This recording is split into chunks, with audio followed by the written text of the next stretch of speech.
నవీన్ గారు నమస్కారం సార్. నమస్తే. సార్ ఈ ఇంటర్వ్యూ గురించి నేను చాలా రోజుల నుంచి వెయిట్ చేస్తున్నాను. చాలా రోజులు కాదు, చాలా ఇయర్స్ అనొచ్చు. సార్ ఫైనల్‌గా ఈ సినిమా సందర్భంగా మీరు ఇంటర్వ్యూ ఇచ్చినందుకు thank you sir. Thank you. Me glamour secret చెప్పండి సార్. అసలు అప్పటి నుంచి ఇప్పటి వరకు పెద్ద చేంజెస్ ఏం లేవు. కొంతమందిని చూస్తే ఆ చేంజ్ వరకు కనిపిస్తుంది మనకి. అంటే ఐ థింక్ ఇట్స్ జెనెటిక్ కొంతేమో తక్కువ తింటాం అంతే. ఓకే. ఏంటి సార్ అసలు ఎలా ఉంటుంది సార్ డైట్ మీది? ఎందుకంటే చాలా మంది ఇప్పుడు డైట్ ప్లాన్స్ అంటున్నారు, ఏవో ఇంటర్మీడియట్ డైట్ అంటున్నారు. నేను మామూలు ఫుడ్డే తింటాం. మన ఫుడ్ మన తెలుగు ఫుడ్ తెలుసు కదా మీకు. Okay. చికెన్ కానీ మామూలు కూరలు కానీ ఇదే, బట్ లిమిటెడ్గా తింటాను. మార్నింగ్ నుంచి ఈవినింగ్ వరకు అంతేనా సార్? జస్ట్ మార్నింగ్ బ్రేక్ఫాస్ట్ తింటాను. బ్రేక్ఫాస్ట్ కూడా మీల్ లానే తింటాను. ఓకే. మళ్ళీ నైట్ తింటాను most of the time. 2 meals. 2 meals. Okay. ఇంకా మధ్యలో చాలా వరకు తిన్నాను. ఏదైనా తింటే మధ్యలో ఒక ఫ్రూట్ కానీ మధ్యాహ్నం టైము, లేకపోతే పీనట్స్ కానీ అట్లా. ఓకే. ఇంకా వాటర్ తాగుతాను, కంటిన్యూస్గా తాగుతాను. Okay. Yeah. So health secret అయితే అదే మీది. అంతే. సార్ మీకు హెల్త్ సీక్రెట్ అంటే గుర్తొచ్చింది. ఏంటి సార్ ఇప్పటికీ టీ అలాగే తాగుతున్నారా? మీరు ఒకప్పుడు డికాషన్‌లో ఒక్క స్పూన్ పాలు మాత్రమే వేయించుకునేవారంట. ఇప్పటికీ అదే తాగుతాను. అవునా? Yeah. నేను అంటే ఎవరో చెప్పారు, సర్ప్రైజ్ అయ్యా నేను. అంటే అది కొలత ఉంటుంది నవీన్ గారికి డికాషన్ బ్లాక్ టీలో. అది కొంచెం ఎక్కువైనా కొంచెం తక్కువైనా మిల్క్ ఆయన అసలు కనిపెట్టేస్తారు. ఎగ్జాక్ట్ స్పూనే ఉంటుంది. అసలు ఏంటి అది దాని సీక్రెట్? దాని రీజన్ ఏంటంటే నాకు పాలు పడదు ఎక్కువ. ఓకే. లాక్టోస్ ఇంటాలరెన్స్ అంటారు కదా, ఓ అది ఉంది. అండ్ నాకు పాలుగా ఉంటే నచ్చదు టీ. ఓకే. సో పల్స్గా టీ ఉంటుంది కదా, అది అల్లంతో వేసినా ఎట్లా వేసినా కూడా జస్ట్ పల్స్గా ఉండి కరెక్ట్గా ఉంటే బాగుంటుంది. నేను సర్ప్రైజ్ అయ్యా అసలు. అంటే ఇప్పటివరకు వినుండం కదా అవును. ఒక స్పూన్ అనేది. కరెక్ట్గా ఒక స్పూన్ వేస్తే నాకు ఆ టేస్ట్ కరెక్ట్గా అనిపిస్తుంది. ఏమైనా కొంచెం ఎక్కువైతే కోపం వచ్చేస్తుంది మీకు? కోపం రాదు కానీ తెలిసిపోతుంది, వదిలేస్తే అది. అవునా? ఇంకా తాగరు? తాగను. ఓకే. మీ ఎర్లీ డేస్ మీ ఫస్ట్ ఫిలిం కోరుకున్న ప్రియుడు కానీ లైక్ క్రాంతి సినిమా ముందా సార్? ఫస్ట్ క్రాంతి, అది అయ్యే లోపలే కోరుకున్న ప్రియుడు ఇవన్నీ చేయాల్సి వచ్చింది. ఓకే. యాక్చువల్లీ అందరూ పెళ్లి సెకండ్ ఫిలిం అనుకుంటారు, బట్ అది పెళ్లి third film release. Third film క్రాంతిని బేస్ చేసుకుంటే. క్రాంతి కాదు, మధ్యలో చెలిగాడు అనే ఒక సినిమా రిలీజ్ అయ్యింది. ఓకే. క్రాంతితో చేసుకుంటే ఫోర్త్ ఫిలిం అవుతుంది. ఫోర్త్ ఫిల్మ్ అవుతుంది. ఓకే. అందరూ సెకండ్ ఫిలిం అనుకుంటారు ఫిల్మోగ్రఫీ గట్టా చూసి. Fourth film. ఓకే. సార్ ఏంటి సార్ ఆ క్రాంతి విషయాలు అప్పట్లో, అంటే అది రిలీజ్ అదేమైందంటే చేసేటప్పుడు డిలే అయింది. డిలే అవటం కొంచెం స్టేల్ అయిపోయింది. అందులో నేను ఈ సినిమాలోనే చేసేసాను. ఓకే. సో ఇమేజ్ పరంగా కానీ ఇదంతా కానీ ఇక్కడ సక్సెస్ కూడా వచ్చింది కదా, సో ఇక అది అట్లా వెనకబడిపోయింది. అప్పటికి పెళ్లి కూడా అయిపోయింది సార్? పెళ్లి షూట్ కూడా చేశారా? రిలీజ్ కూడా అయిపోయింది. ఓకే. ఎన్నో ఫిలిం రిలీజ్ అయింది సార్ క్రాంతి మీ ఫస్ట్ ఫిలిం?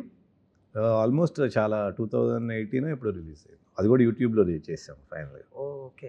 యాక్టర్ అవుదాం అనుకున్నప్పుడు, ఒక ఫస్ట్ ఫిలిం చేసినప్పుడు చాలా కొంచెం డ్రీమ్స్ ఉంటాయి మన ఫస్ట్ ఫిలిం చూపించుకోవాలని. ఆ టైంలో కొంచెం అది డిలే అయ్యి కొంచెం లేట్ అవుతుంది, సెకండ్ ఫిలిం స్టార్ట్ అయింది అనేటప్పుడు కొంచెం ఏమైనా ఫీల్ అయ్యారు సార్ ఆ టైంలో? డిసప్పాయింట్మెంట్గానే ఉండింది. బికాస్ నేను అనుకునే నేను ఇప్పుడు సినిమాలు ప్యాషనెట్గా చేయడానికి వచ్చాను తప్పితే ఫాదర్ ప్రొడ్యూసర్ అనో లేకపోతే జస్ట్ సినిమాలు చేద్దామని అట్లా రాలేదు. నా సినిమాలు అంటే చాలా ఇష్టం. అటు క్వాలిటీ స్టాండర్డ్స్ బాగుండాలి, మంచి కథలు ఉండాలి, మంచి స్క్రీన్ ప్లే ఉండాలని అట్లా కోరుకునేవాడిని ఎక్కువ. సో అది కాకుండా మిగతా వచ్చినవి చేసుకుంటూ వెళ్ళటం మొదలుపెట్టాను. ఓకే.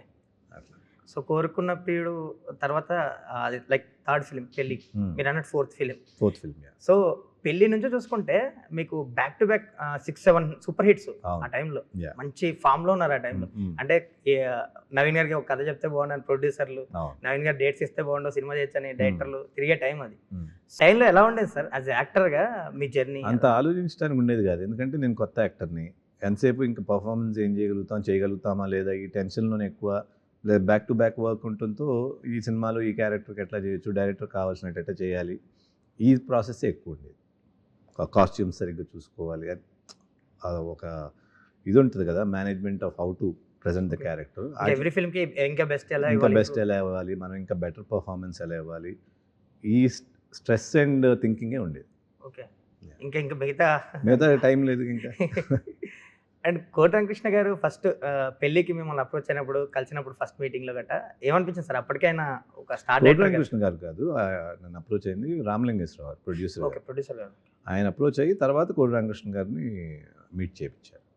సో అప్పటికైనా కోటి రామకృష్ణ గారు స్టార్ డైరెక్టర్, మంచి సక్సెస్ఫుల్ ఉన్నాయండి. సో ఏమనిపించింది సార్ ఆయనతో సినిమా చేస్తానే ఒక ఎక్సైట్మెంట్ గట్ట? చాలా ఎక్సైటింగ్ ఉంది, because not only is good director, is good actor. ఇప్పుడు పెళ్లిలో నేను చేసింది ఏదంటే ఆయన చేసి చూపిస్తే నేను చేసింది ఎక్కువ శాతం. సో అట్లా ఒక ఆర్టిస్ట్గా ఆయన వదలరు, మ్యాక్సిమం ఎంత లాగాలో లాగుతారు. ఆ క్వాలిటీ నాకు ఆయన బాగా నచ్చుతుంది. పెళ్లి సినిమాకి సంబంధించి ఇప్పటికి జాబిలమ్మ నీకు కానీ రుక్కు రుక్కు కానీ పాటలు ఎక్కడొకక్కడ వినిపిస్తుంటాయి. ఇన్నేళ్ళైనా ఇన్ని 2-3 డికెట్స్ అయినా కానీ ఇంకా ఎక్కడొకక్కడ కూడా వినిపిస్తుంది. సో ఆ సాంగ్స్ అంటే ఫస్ట్ విన్నప్పుడు లైక్ షూటింగ్ బిఫోర్ షూట్కి వెళ్ళక ముందు మీరు గెస్ట్ చేస్తారు సార్ మీకు అంటే నాకు రామలింగేశ్వరరావు కదా, he only finish the audio, చెన్నైలో చేసి తీసుకొచ్చారు. పాటలు ఏ బాగున్నాయి చెప్తున్నా వినన్నారు. ఫస్ట్ జాబిలమ్మ ఉందండి, సెకండ్ రుక్కు రుక్కు ఉంది, నాకు నచ్చింది అన్నారు. ఆయనకి ఎవరి మీద బాగా నచ్చింది, అది బాగా హిట్ అవుతుందని ఆయన లైక్ అది మెలోడియస్గా ఉంటుంది కదా, సో హిట్ అవుతుంది, బాగుంది, చాలా బాగుంది అనుకున్నా కానీ ఇంత పెద్ద హిట్ అవుతుందని ఎక్స్పెక్ట్ చేయలేదు. సో ఎస్ఏ రాజ్ కుమార్ గారు మ్యూజిక్ బాగా క్లిక్ అయింది. సో మీరు అన్నట్టు ప్రొడ్యూసర్ గారు నచ్చిన ఫేవరెట్ సాంగ్ కూడా చాలా మందికి ఇప్పుడు అది టాప్ లిస్ట్ లో ఉంటది, ప్లే లిస్ట్ లో ఎవన వీణ. ఆ సాంగ్ షూట్ చేసేటప్పుడు అది పిక్చరైజేషన్ కూడా చాలా బాగుంటది, అంటే డాన్స్ పర్ఫార్మెన్స్ ఉంటది, మంచి థీమ్ పెట్టుకొని ఉంటది, అంతా చాలా బాగుంటది. సో ఆ లొకేషన్స్ కానీ అవన్నీ బాగుంటాయి. ఆ సాంగ్ షూట్ విశేషాలు ఏమని చెప్పండి. ఆ సాంగ్ షూట్ కర్ణాటకలో చేసాం. కర్ణాటక ఉడిపి దగ్గర మాల్పే బీచ్ అని ఉంది, బీచ్ దగ్గర, ప్లస్ బెంగళూరులో చేసాం. Okay. So it was fun, చాలా సరదాగా బృందా మాస్టర్ చేశారు.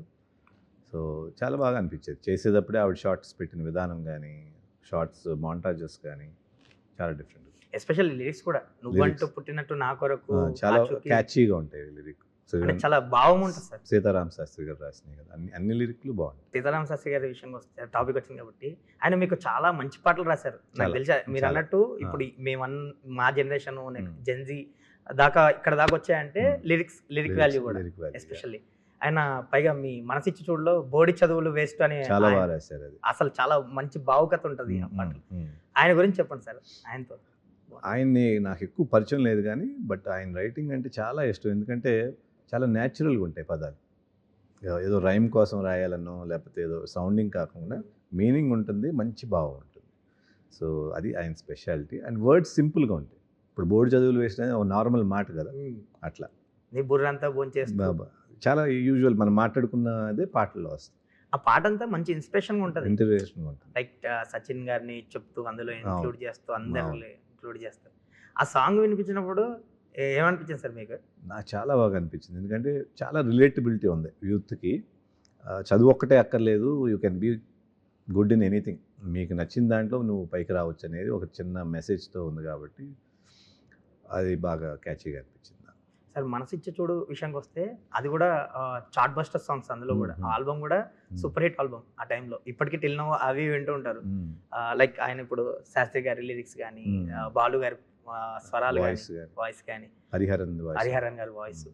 సో ఆ ఆల్బమ్ విషయంలో ఆ ఆల్బమ్ గురించి ఏమన్నా చెప్పండి సార్. మనసిచ్చి చూడు ఆల్బమ్ క్రియేట్ చేసింది డైరెక్టర్తో పాటు main credit goes to editor Mohan గారు, ప్రొడ్యూసర్. ఆయనకి మ్యూజిక్ మీద మంచి గ్రిప్ ఉంది, బాగా చేశారు. ఒక సాంగ్ రికార్డ్ చేసి తీసేశారు, అది సరిపోదని చెప్పి. దాని ప్లేస్లో ఆ లాస్ట్ సాంగ్ ఉంటుంది కదా, సలాం అలైకుం బామ్మ, ఆ పాట పెట్టారు. ఎందుకంటే ఆ పెప్ సరిపోలేదని లాస్ట్ సాంగ్ ఫాస్ట్గా ఉండాలని చెప్పి అది పెట్టి. అది కూడా చాలా బాగుంటుంది, డాన్స్ నెంబర్ ఉంటుంది, మంచి డాన్స్. లారెన్స్ చేశారు. ఈ సినిమాలు చూస్తే ఆల్మోస్ట్ పాటలే గుర్తొస్తాయి అందరికి ఫస్ట్. అంటే సినిమా కథ అవి పక్కన పెడితే పాటలు గుర్తొస్తాయి. అంటే ప్రతి సినిమాలో మంచి సాంగ్స్ ఉంటాయి మీలో. ఇది మీ క్రెడిట్ కూడా అనుకోవచ్చా, లేదంటే డైరెక్టర్స్, ప్రొడ్యూసర్స్, మ్యూజిక్ డైరెక్టర్స్కి ఇస్తారు క్రెడిట్, మీది కూడా ఉంటుందా ఏమన్నా? నాది అసలు ఏం లేదు, మ్యూజిక్ అంటే మీ సినిమా చాయిస్ లేదు. It's mainly producer, director, music director, అంతే. ఓకే. అంటే వాళ్ళు చేసి తీసుకొచ్చింది నా మీద పడిన లక్కీగా. మేము ఇప్పుడు అవన్నీ వింటుంటే మీకు కూడా ఇంట్రెస్ట్ ఉంటుంది, కొంచెం మంచి పాటలు తీసుకున్నారు, అట్లాగా కుదిరినాయి అంతే. Okay sir. మనసిచ్చి చూడు సినిమా విషయానికి వస్తే ఒక ఇన్నోసెంట్ క్యారెక్టర్ అది మీరు. అంటే అసలు ఒక భగ్న ప్రేమికుడులా యాక్ట్ చేశారు ఆ సినిమాలో. లాస్ట్ వరకు ఆ ఎమోషన్స్ కానీ, ఆ లవ్ ఫీల్ కానీ క్యారీ చేశారు మీరు. ఎంత ఛాలెంజింగ్ అనిపించింది సార్ ఆ సినిమా మీకు నరేట్ చేసినప్పుడు? ఎడిటర్ మోహన్ గారు అది రీమేక్, పైగా అక్కడ పెద్దగా ఓకే ఆడింది, ఇక్కడ తెలుగులో పెద్ద హిట్. యాక్చువల్గా రీమేక్ తీసుకొచ్చినప్పుడు నేను పెద్దగా లైక్ చేయలేదు, ఇంకో సినిమా చేద్దాం సార్, అది వదిలేసాను. 1 month తర్వాత ఎడిటర్ మోహన్ గారు ఆయన చేసుకున్న స్క్రీన్ ప్లే తీసుకొచ్చారు. ఓహో! అది వినంగానే నచ్చింది. అప్పుడు ఓకే చేసి. సో ఫస్ట్ రిజెక్ట్ చేసింది, అప్పుడు ఓకే చేసి. స్క్రీన్ ప్లే చాలా బాగుంది అనుకుని. So as far as character preparation అంతేం లేదు. మన సురేష్ వర్మ స్పాట్లోనే నాతో చేపిచ్చాడు. అతనికి ఏం కావాలో తెలుసు కాబట్టి అది వర్కౌట్ అయింది. లైక్ అది చాలా ఇన్నోసెంట్‌గా ఉంటది. పైగా అంటే ఒక మనం టాలీవుడ్‌లో కొంతమంది ప్రేమికులను చూస్తాం. అందులో మీరు మనసిచ్చి చూడలో క్లియర్‌గా కనిపిస్తది మీ పిక్చర్. అవునవును. ఎందుకంటే అంత లవ్ చేయడం, లవ్ మీద అంత ఫీలింగ్స్ క్రియేట్ చేయడం. ఆ సినిమాలో ఒక సీన్ ఉంటది. మీరెంత పిచ్చిగా ప్రేమిస్తారు ఆ అమ్మాయిని అనడానికి. మీరు రన్నర్ అయ్యి ఉండి ఒక చిన్న గేమ్ పెట్టేసి రవితేజ వీళ్ళందరూ మిమ్మల్ని బుక్ చేస్తారు. ఒక 1000 రూపీస్ బెట్ కట్టేదో సంథింగ్. మీరు ఆ అమ్మాయి అక్కడ ఉందనగానే పరిగెత్తుకుంటూ వెళ్ళిపోతారు. సో అంటే ఇన్వాల్వ్ అయిప్ చేశారు ఆ క్యారెక్టర్‌లో కూడా. టు బి ఫ్రాంక్ అంటే మీరు అసలు రిహార్సల్స్ గాని ఇది బెస్ట్ ఇవ్వాలి క్యారెక్టర్ అవన్నీ అక్కడ స్పాట్‌లో చేసి ఆన్ ది స్పాట్ ఇంకా. ఆ సినిమాకి సంబంధించి బెస్ట్ మెమరీ ఏంటి సార్? బెస్ట్ మూమెంట్ ఏదన్నా మనసిచ్చి చూడు. బెస్ట్ మూమెంట్ అంటే రవితేజ గారు మేమందరం చేసే సీన్ ఉంటుంది. షెడ్ దగ్గర బోడి చదువులకి లీడ్ సీన్. అవును. అక్కడ మేము బాగా ఎంజాయ్ చేసాం. అవునా సార్? మెమరబుల్. ఓకే. ఎక్కడ జరిగింది సార్ అదంతా షూట్? రాజమండ్రి సైడ్. ఓకే. ఎన్ని డేస్ ఎంజాయ్ చేశారు మీరు అందరూ అక్కడ? అక్కడ విలేజ్ స్టోరీ.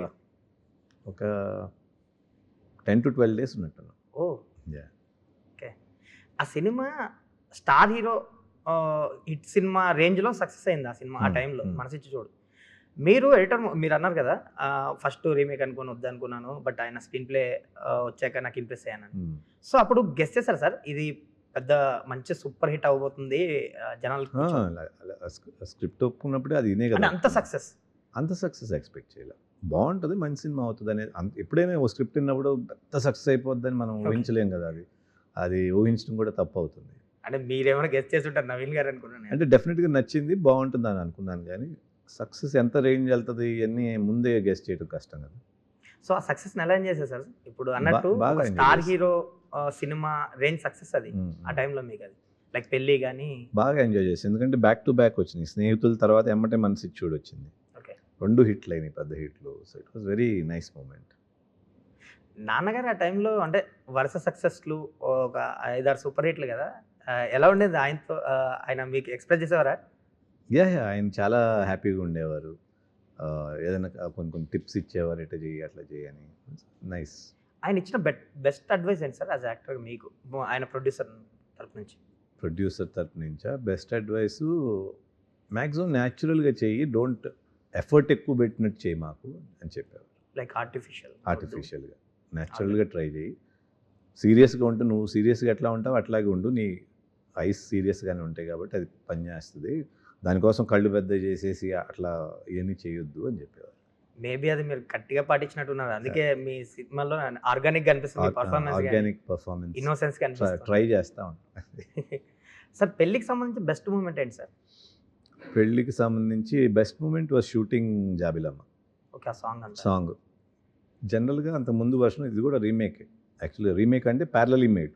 కన్నడలో చేస్తూనే ఇక్కడ కూడా బైలింగ్వల్. అక్కడ సాంగ్లో డ్యాన్స్ చేశారు. ఈ సాంగ్ అయిన తర్వాత నేను అడిగాను కోటి రామకృష్ణ గారిని, ఏం చేయాలి సార్, ఎట్లా చేయాలి అంటే, నేను చెప్తాను దీంట్లో డాన్స్ వద్దు, నువ్వు నడుచుకుంటా కొన్ని ఎక్స్ప్రెషన్స్ ఇస్తూ పాట పాడితే బాగుంటుంది. ఆ రోజులకి అది నాకు కొత్త అనిపించింది, ఆ కైండ్ ఆఫ్ ప్రెజెంటేషన్. అప్పుడంతా ఫాస్ట్ నెంబర్స్ ఇవన్నీ ఉన్నాయి కదా, నావల్గా అనిపించింది ఆ థాట్. ఒక అలిగి ఉన్న అమ్మాయిని కన్విన్స్ చేయడానికి నడుచుకుంటూ పాడుతూ ఎక్స్ప్రెస్ చేసుకుంటూ పాడుతూ ఉంటూ అనేది I felt very nice. Like ఆ కొరియోగ్రఫీ చేసేటప్పుడు కొరియోగ్రఫీ అంతా ఆయన చేశారు, కోటి రామకృష్ణ గారు. ఓకే. సో అది నాకు బాగా అనిపించింది. ఆ సినిమా నుంచి ఏం నేర్చుకున్నారు సార్? అంటే అది ఎర్లీ స్టేజ్ కదా ఐ థింక్. ఆ సినిమా నుంచి యాక్టింగ్ ఆయన నేర్పించిందే కదా కోటి రామకృష్ణ గారు. లేకపోతే అంత యాక్టింగ్ కష్టం. ఓకే. ఆయన లేకపోతే ఆ సినిమాలో అంత యాక్టింగ్ రాదు. ఆయన గురించి ఏం చెప్తారు సార్ ఇప్పటికి? అంటే ఆయన మాస్టర్ మేకర్. ఈ కెన్ ఎవరితో అయినా పర్ఫామ్ చేయించగలరు, అంత talented, very talented person. Like ఆ సినిమాతో పృథ్వీ గారు లాంచ్ అయ్యారు యాక్టర్గా. ఇన్నేళ్ళు కూడా ఆయన బెస్ట్ యాక్టర్. మరి పృథ్వీ గారి యాక్షన్ ఎంత బాగుంటుంది దాంట్లో. అంటే ఇప్పటికే క్యారెక్టర్ని గుర్తు చేసుకుంటాం, అంత డిఫైన్డ్గా ఉంటుంది కదా. కోటి రామకృష్ణ గారి క్రెడిట్. Okay sir. నాన్నగారు చాలా సినిమాలు చేశారు ప్రొడ్యూసర్గా. లైక్ లంకేశ్వరుడు తర్వాత నుంచి కొంచెం తగ్గించారు. అందరూ ఏమనుకుంటారంటే ఆ సినిమా రిజల్ట్ని బట్టే వడ్డే రమేష్ గారు కొంచెం తగ్గించారు సినిమాలో అనుకుంటారు. కొంత దాని మూలన ఏం కాదు. లంకేశ్వరుడు అప్పుడు కూడా ప్రాఫిట్స్ వచ్చినాయి. ఓకే. సినిమా ఆడలేదు కానీ తర్వాత కూడా చేశారు సినిమా. అప్పుడు ఏమైందంటే ఆయనకి హెల్త్ ప్రాబ్లం వచ్చింది. హార్ట్ అటాక్ వచ్చింది అప్పుడు, జాండీస్ వచ్చింది. సో హెల్త్ మూలన కొంచెం స్లో డౌన్. ఆ సినిమా తర్వాత ఎంత గ్యాప్ తీసుకున్నారు సార్ నాన్నగారు? ఆల్మోస్ట్ పెద్దగా ఏం తీసుకోలే. దాని తర్వాత అమ్మ కొడుకు, కర్ణ అన్ని వెంటనే చేసి. సార్ మీ పేర్లు కూడా 3 సినిమాలు పడతాయి ప్రొడ్యూసర్స్. ఆ సినిమాల్లో ఏమైనా ఇన్వాల్వ్మెంట్ ఉండేది సార్? తక్కువ ఇన్వాల్వ్మెంట్, మొత్తం నాన్నగారు చూసుకున్నారు. ఎక్కువ నాన్నగారు. ఇది ట్రాన్స్ఫర్ త్రిమూర్తులు ఒక్కటే ఇప్పుడు ఫుల్ ఫ్లెడ్జ్డ్గా ప్రొడ్యూస్ చేసి. సో ఆ టైంలో నేమ్ వేసి కొంచెం బిహైండ్ ద సీన్స్ ఉండేవాడిని, కానీ ఫోర్ ఫ్రంట్గా ఫాదర్ అవన్నీ తీసి. సార్ ఆ టైంలో అదే మీరు అన్నట్టు మీరు కూడా ప్రొడ్యూస్ కొంచెం ఇన్వాల్వ్మెంట్ ఉండేది కదా. అప్పుడు ప్రొడక్షన్ కానీ ఇప్పుడు మీరు ప్రొడక్షన్ చేశారు, అప్పటికి ఇప్పటికి ప్రొడక్షన్లో వచ్చిన ఏమైనా చేంజెస్ ఏంటి సార్? డ్రాస్టిక్ చేంజెస్ ఏమైనా కనిపించాయి మీకు? కాస్ట్ ఆఫ్ ప్రొడక్షన్ బాగా పెరిగింది. కాస్ట్ పెరిగింది కానీ మిగతా అంతా ఆల్మోస్ట్ సేమ్. ఇంకా మీకు యాజ్ యాక్టర్గా ఇంకా చేంజెస్ ఏమనిపించలేదు సార్? తక్కువ టెక్నికల్గా బాగా పెరిగింది. ఓకే. అప్పుడు అంత టెక్నిక్ లేదు కదా. అంటే ఎలా అంటారు సార్? కొంచెం ఎలాబరేట్ చేయగలరు? ఎలాబరేట్ అంటే కెమెరా ఎక్విప్మెంట్స్, అప్పుడేమో ఫిల్మ్, ఇప్పుడు డిజిటల్ స్క్రీన్స్ ఉన్నాయి, అప్పటికప్పుడే చూసుకోవచ్చు. మానిటర్స్ ఉన్నాయి, డ్రెస్ చేంజ్ చేయాలంటే క్యారవాన్స్ ఉన్నాయి. So there is lot of edition. అప్పుడు ఏంటంటే చెట్టు దగ్గర కూర్చునేవాళ్ళం, లేదా పక్కన రూమ్ ఉంటే రూమ్లో కూర్చునేవాళ్ళం. కొంత లేడీస్ కొంచెం ఇబ్బంది కూడా ఉండేది, బట్టలు మార్చుకోవాలన్నా ఎక్కడ పడితే అక్కడ మార్చుకోవటం. అవన్నీ సాల్వ్ అయినాయి బికాజ్ ఆఫ్ దీస్ ప్రొవిజన్స్. టెక్నికల్గా అంటే అప్పుడు ఫిల్మ్ ఉండేది, సో లైవ్గా చూసుకోవటానికి స్క్రీన్లు లేవు. సో మనం ఏం చేసినా మనం ఫైనల్గా చూసుకోవాల్సిందే. డైరెక్టర్స్ కూడా కళ్ళతో చూసిన అంత ఎంతవరకు చూడగలుగుతా అంతే, కానీ ఫుల్గా అక్కడ ఫ్రేమ్లో చూసుకోవటానికి లేదు కదా. ఓకే. సో ఇవన్నీ చేంజెస్. సార్ ఇందాక మనసిచ్చి చూడు విషయానికి వస్తే, మీరు చాలామంది సీనియర్ యాక్టర్స్తో చేశారు ఆ సినిమాలో. చాలామంది ఉంటారు, చలపతిరావు గారు, శ్రీహరి గారు, సుహాసిని గారు, ఎస్పెషల్లీ సుహాసిని గారు. మీ ఇద్దరి బాండింగ్ అసలు స్క్రీన్లో ఇప్పటివరకు కొన్ని సినిమాలు మనకు గుర్తుకుంటాయి కదా, హీరోకి అదర్ క్యారెక్టర్కి ఉన్న బాండింగ్ అనేది. మనసిచ్చి చూడు మీ ఇద్దరు బాండింగ్ కానీ మీ ర్యాపో కానీ ఆ క్యారెక్టర్స్ ఆ ర్యాపో కానీ చాలా పర్ఫెక్ట్గా ఉంటుంది. ఏంటి సార్ ఆవిడతో వర్కింగ్ ఎక్స్పీరియన్స్ చెప్పండి సార్ ఆ టైంలో? ఆవిడ షీఈ్ ఆల్సో గుడ్ పర్ఫార్మర్ కాబట్టి, and especially senior actor, very dignified lady. అట్లాగే ప్రకాష్ రాజ్ గారు ఉన్నారు ఆ సినిమాలో. అందరూ మంచి పర్ఫార్మెన్స్ కాబట్టి ఆటోమేటిక్గా మనం కొంచెం ఎఫర్ట్ పెట్టాల్సిన అవసరం ఉంటుంది కాబట్టి మన పర్ఫార్మెన్స్ కూడా జెల్ అవుతుంది వాళ్ళతో పాటు. ఆవిడ నుంచే నేర్చుకున్నారు సార్ ఆ టైంలో? నేర్చుకోలేదు కానీ బట్ ఆవిడతో మ్యాచ్అప్ అవ్వడానికి కొంచెం కష్టపడ్డాను. మీరు కొంచెం అదే బిగినింగ్ డేస్ కదా. సో బేసిక్గా మీరు ఆ టైంలో అంటే సపరేట్గా కూర్చోవడం, ఎక్కువ మాట్లాడడం గట్రా తక్కువ ఉండేది, కొంచెం కామ్ గోయింగ్ పర్సన్గా ఉండేవారు అని విన్నా నేను. అవును, ఎప్పుడు కొంచెం కామే, అంటే కొంచెం ఏమంటారు, ఏమంటే ఎవరు ఏమనుకుంటారనే మెంటాలిటీ. ఓకే. అది భయపడి మాట్లాడేవారు కాదు. అంతే అంతే. ఆ సినిమాలో రవితేజ గారు చేశారు మీతో పాటు, క్యారెక్టర్ చేశారు, అండ్ 2-3 ఫిల్మ్స్ చేశారు మీరు ఇద్దరు కలిసి. అవును. సో ఆయన ఇప్పుడు యాజ్ అ ఫ్రెండ్గా ఇప్పుడు ఆయన మాస్ మహారాజా ఒక స్టార్డమ్ వచ్చింది హీరోగా. ఎలా అనిపిస్తుంది సార్ మీ ఫ్రెండ్ గురించి? Very proud. ఆ స్థాయికి వెళ్ళటువంటి not a joke. I feel really happy for him. ఇప్పటికీ టచ్లో ఉంటారు సార్? ఎప్పుడు కలుస్తుంటారా? కలిసినప్పుడు బాగానే ఉంటాం, ఫ్రీక్వెంట్గా కలవం కానీ బట్ కలిసినప్పుడు ద సేమ్ బాండింగ్ ఇస్తారు. ఆయనతో ఆఫ్టర్ ద ఫిలిం ఈ మధ్యకాలంలో ఏదన్నా ఒక మూమెంట్ ఏదైనా షేర్ చేసుకోండి సార్. ఈ మధ్యకాలంలో రామానాయుడు స్టూడియోలో నేను ప్రొడక్షన్ పని ఏదో ఉంటే వెళ్ళాను. అక్కడ ఆయన షూట్ చేస్తున్నారు, ఎమ్మటే వచ్చి హక్ చేసుకున్నారు. నవీన్ ఎట్లా ఉన్నావు, ఏంటి మరి సినిమా చేస్తున్నావు అంట కదా, అది ఇది అని చెప్పారు. అసలు ఎందుకు ఇంత లేట్గా చేసావు, అది ఇది జనరల్ టాక్. ఓకే సార్, ఇప్పుడు ఇంత లేట్ ఎందుకు చేశాను రవితేజ గారు అడిగారు కాబట్టి నేను కూడా అడుగుతున్నా. బేసిక్గా మీరు అటాక్ ఫిలిం చేశారు, అందులో కొంచెం నెగిటివ్ క్యారెక్టర్ చేశారు. సో దాని తర్వాత కొంచెం గ్యాప్ తీసుకున్నారు. మీరు చాలా కథలు విని ఉంటారు, చాలా ఆఫర్లు వచ్చాయి. నాకేంటంటే ఒక టైంలో మీకు మిమ్మల్ని రంగస్థలంలో ఆదిపించేటి క్యారెక్టర్ కూడా వాళ్ళు ఏదో అనుకున్నారు అని విన్నా. ఏంటి సార్ మీ దాకా వచ్చిందా సార్ ఆ క్యారెక్టర్? రాలేదు, నా వరకు అయితే రాలేదు. ఓకే. అంటే పెద్ద సినిమాలు కూడా చాలా అనుకున్నారు మిమ్మల్ని, లైక్ అనుకున్నారని నేను విన్నాను కానీ బట్ నా వరకు రాలేదు. నా దగ్గరికి వేరే క్యారెక్టర్స్ వచ్చినాయి కానీ అవి నాకు అంత నచ్చలేదు. ఏంటి సార్ బ్రదర్ క్యారెక్టర్లు అలా రెగ్యులర్ క్యారెక్టర్లు ఏమన్నా? రెగ్యులర్ క్యారెక్టర్స్ అట్లా అంటే బ్రదర్ క్యారెక్టర్ అయినా మంచి పర్ఫార్మెన్స్ ఓరియంటెడ్ లేకపోతే ఏదైనా కొంచెం పవర్ఫుల్ క్యారెక్టర్ అయితే ప్రాబ్లీ బాగుండేది. వెరీ ప్లెయిన్ క్యారెక్టర్స్ అంత ఇన్స్పిరేషన్ లేకుండా ఉన్నాయి. సార్ ఈ గ్యాప్లో మీకు చాలా ఫిలిమ్స్ చూస్తుంటారు మీరు, మన Hmm. తెలుగులో కానీ అదర్ లాంగ్వేజెస్ ఫిలిమ్స్ కానీ. ఏదైనా ఒక క్యారెక్టర్ పర్ఫార్మెన్స్ కానీ అది నచ్చి అబ్బా ఇలాంటి క్యారెక్టర్ పడి ఉంటే భలే ఉండేది కదా, నాకు కూడా వచ్చి ఉంటే బాగుండేది కదా అనిపించింది. అనిపించింది డెఫినెట్గా, చాలా సినిమాలు అట్లా. ఎస్పెషల్లీ వన్ క్యారెక్టర్ ఏదైనా? రంగస్థలం, ఓకే. ఆ, మన అదే హీరో క్యారెక్టర్, రంగస్థలం హీరో క్యారెక్టర్ నాకు బాగా నచ్చుతుంది. ఓకే. అలాంటి సినిమాలు నాకు ఇష్టం. అంటే ఓటీగా ఉంటాయి కదా, న్యాచురల్గా ఉంటాయి. Rooted village. Rooted villages. ఎప్పుడన్నా మధ్యలో గ్యాప్ తీసుకున్న టైంలో అరే సినిమాని ఆడియన్స్ని మిస్ అవుతున్నాను అని అనిపించింది సార్ ఎప్పుడైనా? డెఫినెట్గా ఆడియన్స్ మిస్ అవటం అయితే 100%. ఎందుకంటే మీ పాటలు వింటూ వాళ్ళు ఉన్నారు, మీరేమో ఒక సైడ్ ఉన్నారు, మీరు బిజినెస్లు మీ బిజీలో మీరు ఉండిపోయారు. బిజీలో ఉండిపోయాం. డెఫినెట్గా అనిపిస్తుంది. ఆ టైంలో నిజంగా తెలుగు ఆడియన్స్ కానీ, ఫ్యాన్స్ కానీ, మీడియా కానీ నన్ను నిజంగా ఆ లెంత్ అంతా గుర్తు చేసుకుంటూ రావటం అనేది నాకు బ్లెస్సింగ్.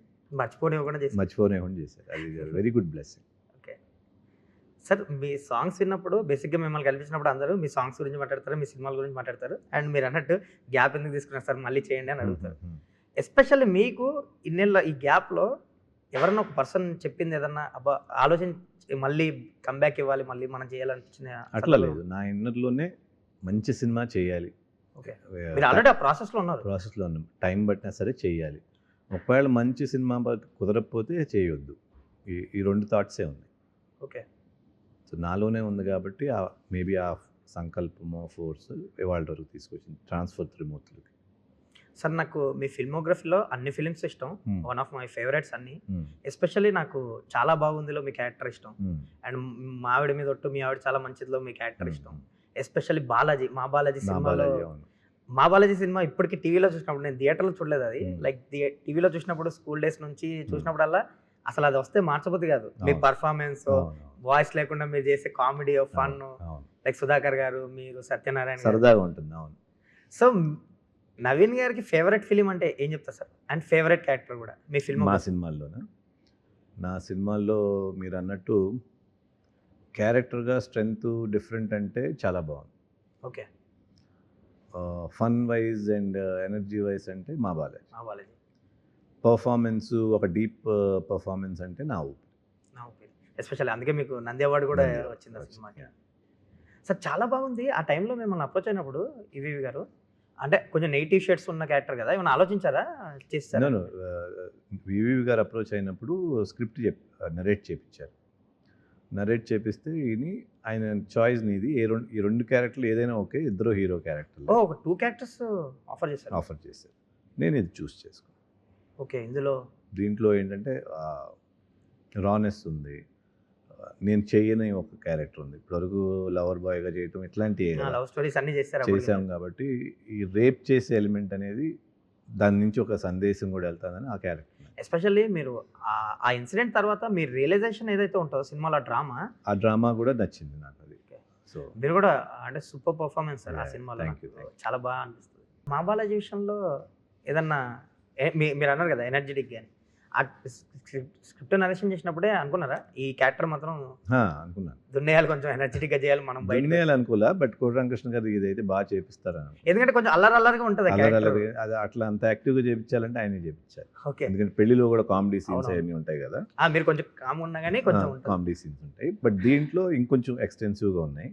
ఆ క్యారెక్టర్ ఎట్లా ఉంటుంది నాకు బాగా. అప్పట్లో మీరు ఫిలిమ్స్ చేసేటప్పుడు కామెడీ ట్రాక్లు ఉండేవి సినిమాలో, అంటే అదొక పార్ట్గా ఉండే సినిమాలో. ఇప్పుడు కామెడీ ట్రాక్లు, కామెడీ క్యారెక్టర్లు అనేవి చాలా తక్కువ, అరాకొరా కనిపిస్తుంది.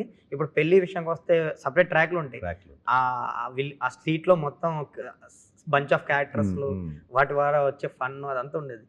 ఇప్పుడు చూస్తే అసలు కామెడీ ట్రాక్లు అనేది లేవు. ఆ టైంలో కామెడీ ట్రాక్స్ గురించి చెప్పండి సార్. అంటే వాళ్ళ క్యారెక్టర్లు బ్రహ్మానందంగా అంటే అట్లా అప్పటికే డిఫరెన్స్ ఇన్ సినిమా అదే.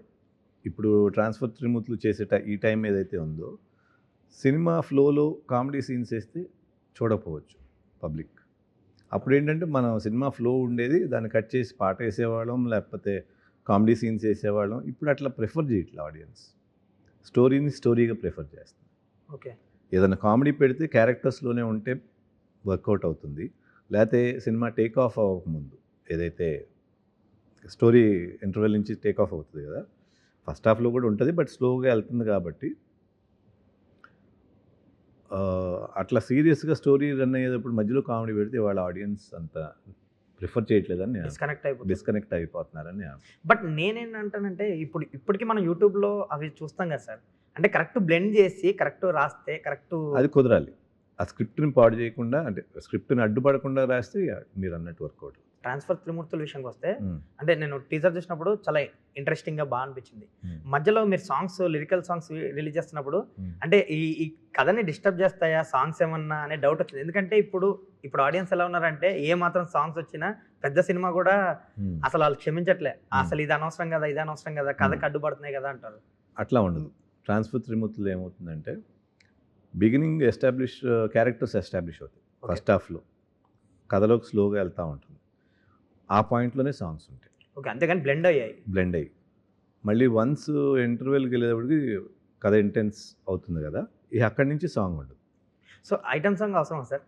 ఐటమ్ సాంగ్ అంటే ఇప్పుడు ఆ పాయింట్లు ఏంటంటే, సపోజ్ ఒక ఎపిసోడ్కి ఎండింగ్ వస్తుంది, ఒక క్లైమాక్స్ లాగా వస్తుంది కదా, ఆ హై ఇవ్వడానికి కావాల్సి వచ్చింది. అక్కడ సిచ్యువేషన్లో ఒక ఇన్సిడెంట్ జరుగుతుంది. సో అక్కడ ఆ ప్లేస్మెంట్కి ఆ హీరోని అక్కడ ఆపాలంటే ఆ సాంగ్ కావాల్సింది పరిస్థితి. సో సిచ్యువేషన్స్ అయితే కుదిరాయి. సిచ్యువేషనల్గా అది లేకుండా ఉందనుకోండి, సపోజ్ వన్ క్యారెక్టర్ ఇంకో క్యారెక్టర్ని సర్చ్ చేస్తుంది, ఎక్కడున్నాడు, ఏం చేస్తున్నాడు, ఆ సాంగ్లో ఉన్నాడు, ఆ టైం ఇవ్వాలి కదా. ఆ టైం ల్యాబ్స్ మనం ఊరినే గ్యాప్ లాగా ఇచ్చామంటే బాగోదు కదా, డల్గా ఉంటుందని అక్కడ ఆ సాంగ్లో పెట్టి, ఆ గ్యాప్లో పెట్టి, ఆ సాంగ్ అయ్యేటప్పటికి కరెక్ట్గా రౌండప్ చేసి పట్టుకోవడం. ఈ క్యారెక్టర్ ఎలా అనిపించింది సార్? కమ్బ్యాక్ ఫిలిం, ఈ క్యారెక్టర్ ఛాలెంజింగ్ అనిపించిందా మీకు? అంటే స్క్రిప్ట్ కానీ ఛాలెంజింగ్ అనిపించలేదు, ఎందుకంటే నేను Kamal the script writer and director 1 year దీని మీద ట్రావెల్ చేసాం. సో క్యారెక్టర్ ఆటోమేటిక్గా ఫీడ్ అయిపోద్ది కదా అన్నిసార్లు విన్నప్పుడు. సో చేసేటప్పుడు కొంచెం ఈజీగానే ఉంది, అండ్ కమల్ ఉన్నాడు కాబట్టి కొంచెం అటు ఇటు వెళ్ళకుండా ఆన్ ట్రాక్ పెట్టి. సార్ ఈ సినిమాకి సంబంధించి నేను విన్నది ఏంటంటే ట్విస్టులు చాలా బాగుంటాయి, ట్విస్టులు బాగా కుదిరాయి అని చెప్తున్నారు. అంటే మీరు ఈ స్క్రిప్ట్ మీరు అన్నట్టు ఐ థింక్ 60-70 స్క్రిప్ట్లు విని ఉంటారు ఈ సినిమాకి ముందు. చూస్ చేసుకోవడం కూడా అదే reason sir? Yeah, one of the reason is that especially climax వచ్చేటప్పటికి అన్ఎక్స్పెక్టెడ్ ట్విస్ట్ ఉంటుంది. అసలు గెస్ట్ చేయలేనంత అనుకుంటున్నాం మేము. ఐ హోప్ ఆడియన్స్ కూడా అట్లాగే ఫీల్ అవుతారు అనేది. సార్ మీ మనసిచ్చి చూడకి సుకుమార్ గారు రైటర్గా వర్క్ చేశారు. ఇప్పుడు ఆయన pan India star director, like Pushpa వరకు ఆయన జర్నీ చూస్తే ఆర్యా నుంచి అంటే ఆ గ్రాఫ్ అలా పెరుగుతూ వెళ్ళింది. ఏంటి సార్ ఆయన విషయంలో మీకు ఏమనిపిస్తుంది? మీ సినిమాకి రైటర్గా వర్క్ చేశారు అప్పటికి. ఇప్పుడు ఈవెన్ మనసిచ్చుల్లో కూడా ఆ స్క్రీన్ ప్లేలు అంత నేటివిటీ ఉంది సార్. ఇప్పుడు ఆయన సినిమాల్లో కూడా చూస్తే అలాంటి రంగస్థలం ఆ నేటివిటీ ఉంటుంది. అవన్నీ వాళ్ళ ఇన్పుట్సే అని అనుకుంటున్నాను నేను. అలాంటి క్రియేటివ్ పీపుల్ ఉన్నారు కాబట్టి ఆ రోజు మనసు చూడైనా ఆ రేంజ్ ఆఫ్ అవుట్పుట్ ఇచ్చింది. సో మోహన్ గారు టీమ్ లాగా టీమ్ చేశారు కాబట్టి వాళ్ళు ఎస్పెషలీ రైటర్స్ కదా, రైటర్స్ అన్నప్పుడు ఇంకొంచెం లోపల ఉంటుంది, సినిమా లోపల విషయం. లైక్ సుకుమార్ గారు, వేమారెడ్డి గారు వీళ్ళందరూ చేశారు కాబట్టి అట్లా. ఈవెన్ త్రివిక్రమ్ గారు కూడా స్నేహితులప్పుడు. సో వాళ్ళకి ఇది ఉంది కాబట్టి అది ఆ సినిమాలో ఎక్కడో దగ్గర అది రిఫ్లెక్ట్ అవుతుంది. సార్ ఎప్పుడైనా కలిసారా సార్ సుకుమార్ గారిని కానీ త్రివిక్రమ్ గారు కానీ? ఈ మధ్య కాలంలో కాదు, బట్ ప్రాసెస్లో ఎప్పుడు కలిసాను. ఓకే, ఎలా ఉంటుంది సార్ మీ చాలా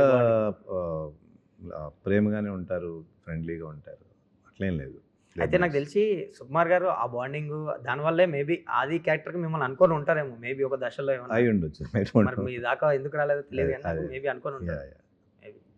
సార్ అలా మీరు ఆ స్టేజ్లో హీరోగా చేసినప్పుడు వదులుకున్న సినిమా ఏమైనా ఉందా సార్? మీరు ఇందాక అన్నారు కదా మోహన్ గారు తెచ్చినప్పుడు కూడా అది నాకు నచ్చలేదు, బట్ వదులుకున్నాయి ఉన్నాయి.